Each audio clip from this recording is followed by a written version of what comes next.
Okay, so what's next? Oh, crap! Why are More they bad selling news. a suit from a universe that no one cares about? That doesn't make sense to me. This They should sell it to Netflix. That's it. No. See that's it. That's it, Bad Dan. That's exactly the question right there. They know that there's people that care about it. That's exactly why they're doing it. And just so people who don't know me, I'm a very sarcastic person at times. I know you guys in the panel get that, but in case any new viewers, I'm a very sarcastic person. There you go. You pulled it up there, Phil. There it is. Batman versus Superman: Dawn of Justice. This is reportedly the suit that Batfleck wore on the set, and yeah, there it is. Now, I obviously think that they probably have made quite a few of those suits, so I'm sure they're just auctioning off the one or trying to sell off the one. But the thing, Fire sale. He said it. He said yeah. it. But the thing, it's called the fire sale. But here's the thing, man. If they're selling off like actual like props from the universe, I truly believe that that's telling us that they have no intentions of doing anything anymore with that universe. Now, and here's the thing about that Batfleck suit specifically. The BVS suit is kind of like a one of a kind because when it was, I don't know if anybody knows the story of like the creation of that suit and the creation of the cowl of that suit, but Batman v Superman was basically the only suit that Ben Affleck was in where he was actually able to completely turn his head. Okay. There was something that went on behind the scenes with the creators of the suit, the designers, where they had never ended up getting credit in BVS for the creation of that suit. So come the films afterwards, which included Suicide Squad and then Justice League, and when Batfleck came back in The Flash, they weren't allowed to use the original cowl. So I'm curious to know if they are actually auctioning off that original cowl because of its rarity. You know what I'm saying? Yeah. Oh, damn. Did you guys know any of that about that? Yeah, you guys can look it up. There was I remember watching a few YouTube videos on it a little while back, but just YouTube creation of BVS Batman suit, and you should find something on it. But yeah, WB never credited the proper creators of that suit or the designers of the cowl that gave him the ability to turn his neck. And after that, they weren't allowed to use that cowl anymore. So you could actually see the difference if you're paying close attention when you take a look at the cowl in BVS and then you take a look at it in Suicide Squad. You could actually see that it is a different cowl. Wow, that's really interesting. Yeah. So Sin Havoc is selling up. Pull Sin Havoc. What are you saying? Yes, Rock Talks is correct. Thank you, Sin. That further adds to our conspiracy theory about Sin Havoc. You know what I'm saying? Yeah. Yeah. Anybody else wants to jump on and jump into the panel? All right. You are more than welcome. Okay. Go ahead and jump on in. All right.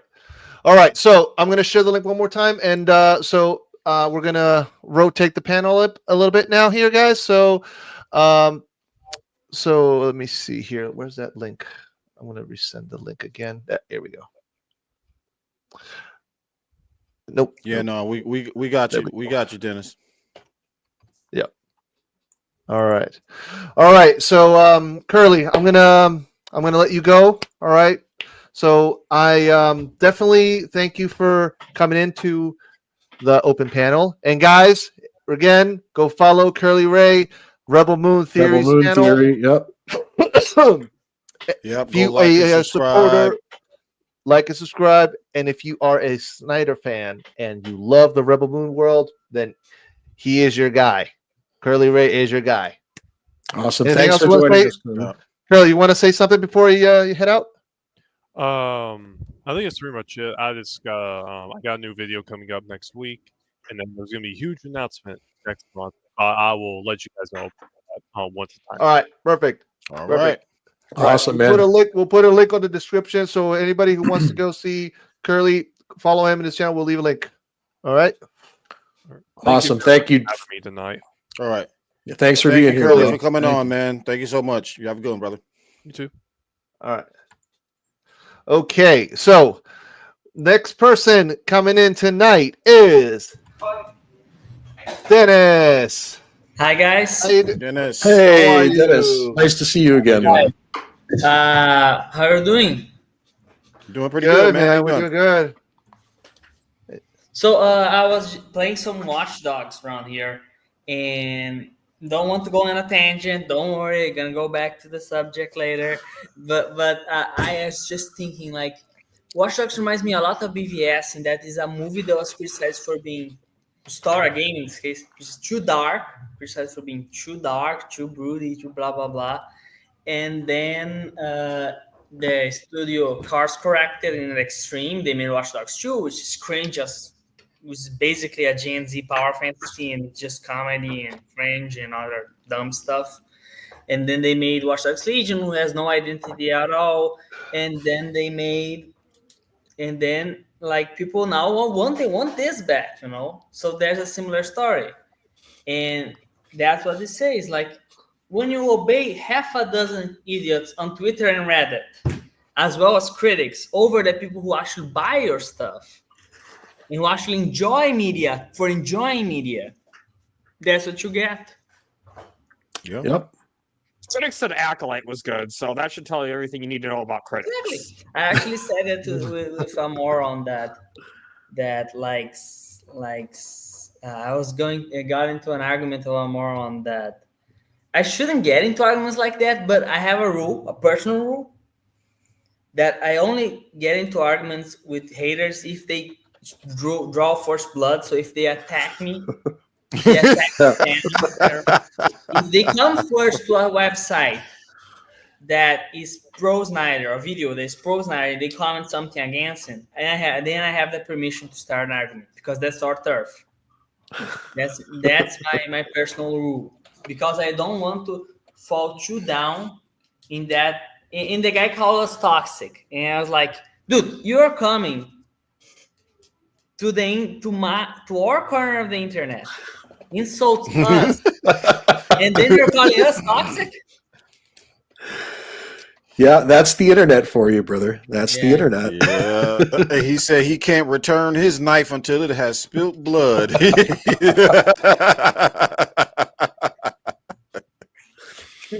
Oh, that's I funny. feel you, man. Yeah, that's basically the way it's been in a nutshell, man. You stay we're in our own little corner doing our thing, and here you go. We're Somebody proud of jumps that. right in and start talking smack. And then By the you way, gotta eat them another up. thing, I was just laughing my ass off. Can't swear here. I don't know if I Go can. for it. Oh, It's Yeah, we don't yeah. care. Thank you. I got kicked out of some streams already because I swear too much. No, so the guy that was in this argument. No, I never got into that video because it was like, no, it's not worth. The guy's not worth even my attention to click on the video. So here in Brazil, got this, like, as you said, we are a foothold of Snyder fans, but our mainstream big YouTubers of geek, quote unquote, Mhm. they are anti-Snyder. So it's very weird dichotomy where the majority of the population is pro Zack, but the big voices aren't, which is kind of like everything in Brazil. But let's go. Yeah. Well, it's kind of like when you take a look at mainstream culture, how Yeah, the exactly. big voices in mainstream culture tend to promote one thing, but the grassroots and the real people are usually about something else. It's Exactly. funny when you see that contrast, right? And how Exactly. that's how it's playing out too in little pockets like movie fandoms. You know what I mean? Like things that we're a part of. It's very similar, and it's interesting to see how the culture resonates like that. Yeah, I am personally. So the guy, he made a video recently. DC should stop trying to be Marvel, and I was like, man, you have complained about DC not being like Marvel, about what Zack's doing. They're exactly this. And then you come there, they do what you tell them to do, Excuse me. and you complain about it now. And they're still not happy because with these guys, I don't even think they're real fans. A lot of people on the internet that make their videos, it's more to them about the engagement. It's more to them about the clicks. It's more about getting the views. They don't really give a shit about the fandom. And you can tell because of their wavering opinions. Whereas when you take a look at guys like us, we've had the same opinions since day one. We've been asking for the same thing since day one. We've all been on the same mission since day one. These accounts that you speak of, these videos that you speak on, the thing is they don't have a mission.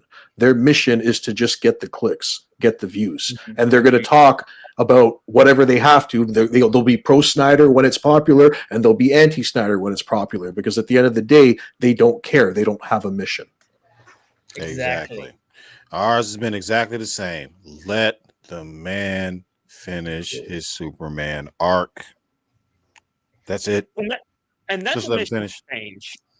Once the arc is finished, then the mission will change, because then the mission will be complete. And that's the thing. More fans would be willing to give this new DCU a chance By the way, if they had finished what they started, if they had closed that chapter properly. But